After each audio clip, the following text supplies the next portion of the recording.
Lalong dumadami ang kakaibang pangalan sa mga resibo ng confidential funds ng Office of the Vice President. Nitong Martes, ipinagpatuloy ng Senate Impeachment Court ang pagsusuri sa mga acknowledgement receipt na may mga pangalang Antonio Pagong, Timon Andrew Pusa, at Shane Nitnit. Dagdag pa sa mga totoong pangalang tulad nina Clarice Hontiveros at Diane Maple Lapid na lumitaw na noong nakaraang linggo. Kinumpirma ni dating YE officer na si Gina Acosta na inilipat niya ang 125 milyong pisong cash, nakabalot sa 4 na bag, kay Coronel Raymond Lachica, hindi naman empleyado ng YE.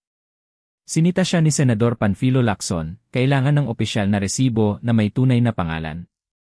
Idineklarang pangalawang hostile witness naman si Lemuel Ortonio, Assistant Chief of Staff ng YE, matapos aminin niyang wala pa siyang naibalik na 150,000 piso na sarili niyang inilabas noong 2024. Salamat sa panonood.